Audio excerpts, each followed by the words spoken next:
Assalamu alaikum wa rahmatullahi wa barakatuh. Before the break, we have been talking about the attribute of Allah al-Quddus. Now, this one which we want to discuss now, that is As-Salam. As-Salam, the source of peace, which is also in the ayah of Surah Al-Hashr. Huwa Allahu alladhi la ilaha illa huwa al-Malikul Quddus as-Salam. As-Salam, which is peace. And Allah subhanahu wa ta'ala is the source of peace. And that source of peace has provided us with a way of life which is known as Al-Islam.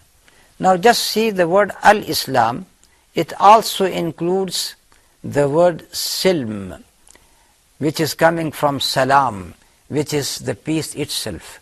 Al-Islam, it got two meanings. One is Aslama, which means to submit your will to Allah subhanahu wa ta'ala. But the other meaning is also correct. Al-Islam means the way of peace, the religion of peace. Once you accept this religion, you got peace in your mind first. And once you got the peace in your mind, then you will be able to give it to the other people. Do you think that a mental person who got no peace at mind can provide peace to others? No. You take the mental person to a mental hospital because you think that this person is going to attack others and fight with others and try to spoil the matters. This is why he is not fit to live among the people who are sane and intelligent. So Al-Islam is the deen of peace. And the greeting which is given to the Muslim, again, Assalamu alaikum. Peace be upon you. So, deen itself is coming from Allah, who is As-Salam. Deen is Al-Islam. The greeting of the Muslim is As-Salam. And the name of the believer is also Muslim, the person who got that silm or who got that peace. If that is the reality, then how terrorism, for example, could be attributed to this deen? No, never. And before we come to say more about this aspect, let us say that Allah subhanahu wa ta'ala is As-Salam, that He is free from all defects, as we have said in Al-Quddus, especially from the evil. He is free from the evil. Now here comes a question. Is He not the creator of the evil? But we read in Surah Al-Falaq, قُلْ أَعُوذُ بِرَبِّ الْفَلَقِ قُلْ أَعُوذُ بِرَبِّ الْفَلَقِ. O Allah subhanahu wa ta'ala, we ask shelter with the Rabb who splits. مِنْ شَرِّ مَا خَلَقٍ, from the evil of what He has created. Now the word evil, which He has been created, let us understand this point, that He did not create evil by itself, something which is all evil. No.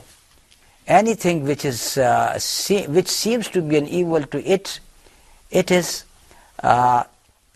you can say that relevantly it is an evil. To some it is an evil, to some it is not evil. Evil got good hidden into it. So when we seek the protection of Allah subhanahu wa ta'ala from the evil, that evil which may harm us. But as we have said, there is nothing which could be treated as absolute evil. For example, cutting the hand of a thief, that may be an evil to the thief, but it is higher for the whole community, because the whole community is going to be in peace because that person has met his punishment. So something is an evil for someone, but it is not evil for the others. In the very same way, when the rain comes, now the farmers, they are pleased with that because it is going to help them a lot. But if there is a lot of rain, it may destroy those houses which are just made of bricks, so it becomes evil for them. Anyhow, this is what we understand, that there is nothing which is absolute evil. Evil got always some aspect of khair in it. Now let us come to this saying which we normally say after the prayer, Allahumma anta salam wa minka salam tabarakta ya dhal jalali wal ikram. O Allah, you are peace, and the peace comes from you. O Allah subhanahu wa ta'ala, you are blessed, dhul jalali wal ikram, you with dignity and with the honor. Again, announcing that very same belief of us that Allah subhanahu wa ta'ala is the source of the peace, and He is the one who gives the peace. And there is another hadith of the Prophet sallallahu alaihi wasallam, أطعموا الطعام وأفشوا السلام وصلوا والناس نيام. Feed the people, and feed the poor and the hungry, and spread as-salam, and pray while the people are sleeping. We are concerned here with the second word, wa afshu salam, spread assalamu alaikum. What a good habit it is. And in spite of saying good morning and good evening when you see your brother, sabah al khair or masa al khair, and sometime it is a very heavy raining in the morning, or it is snowing, and still you are saying that sabah al khair or masa al khair. But when you say assalamu alaikum, that is what is required for you to say. That is the greeting of Islam. And we find among the Sahaba, like Abdullah ibn Umar radiyallahu ta'ala anhu, he used to go to the market, and he used to say that our Prophet sallallahu alaihi wasallam has said that the worst places in this world are the markets, and the best places in this world are the mosques. So I leave the mosque and I go to the market just for one purpose, to say salam to the people. Going to the people saying assalamu alaikum, assalamu alaikum, assalamu alaikum. Getting not only rewards, but also creating love among yourselves. And it is not good for the people that they meet other people and they don't say salam. Or if you don't know a person, you don't say salam. You only say salam to a person whom you know. No, this is not the Islamic practice. The Islamic practice is that say salam to every person. And you are getting some reward for that, and you are getting some barakah for that as well. And this salam is going to benefit you on the day of judgment. يَوْمَ لَا يَنْفَعُ مَالٌ وَلَا بَنُونَ إِلَّا مَنْ أَتَى اللَّهَ بِقَلْبٍ سَلِيمٍ. That day, no children and no money is going to benefit except the person who is coming with a sound heart, qalb salim, which means that heart which is free from enmity, from the feeling of hatred, from the feeling of jealousy, from backbiting, for example, from slandering other people.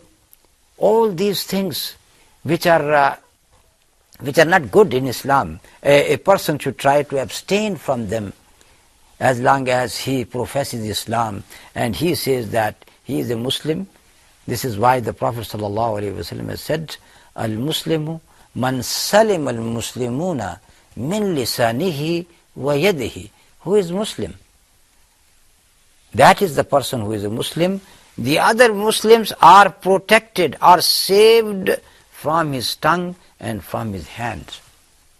Now look at the definition of the Prophet ﷺ for the Muslim, which is taken from the very root word salima. So when you say that you are a Muslim, then other people should not be hurt by your tongue or by your hand. A Muslim does not backbite other people. He does not slander other people. This is how the enmity grows among the people. And here we understand that how important it is to protect your tongue. Once our Prophet ﷺ told Mu'az ibn Jabal, Kuffa alayka hadha. and then he pointed towards his tongue. Always hold the tongue, hold the tongue. And he said, what about it? And the Prophet ﷺ said, don't you know that the people are going to be thrown into the hellfire upside down because of the earning of their tongues? Illa min hasa'idi alsinatihim. Because of the earnings of their tongues, they would be thrown into the fire. And that is true, because someone thinks that once you speak a bad word, you can always say, I am sorry to the other person. No, that is not true. Sometimes you say this word of slandering, and it is so hard and so harsh that the person is totally hurt. And even if you say the word of apology, that is not going to affect him at all. The Prophet ﷺ, once he was shown many visions, and among those visions that he saw a stone or a rock which got a tiny hole, and from that tiny hole a small creature, a tiny creature came out, and then that creature started puffing and puffing until it turned into a big bull.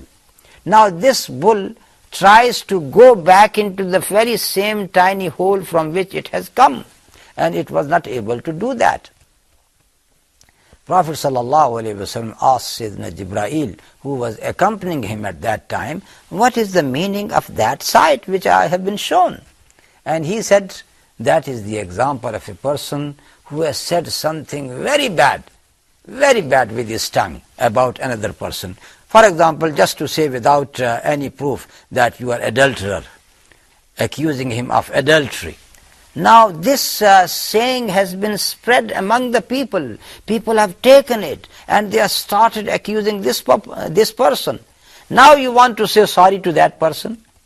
It is just like that bull who wants to enter into that tiny hole. No, you can't take that word back now. It has turned into something very big. You can't take it back. You have to think before you speak. So the word as-salam, Allah subhanahu wa ta'ala is peace, and He wants from us peace as well. And with this we come to the end of this program. Sallallahu ta'ala ala nabiyyina Muhammad wa ala alihi wa sahbihi ajma'in. Wassalamu alaikum wa rahmatullahi wa barakatuh.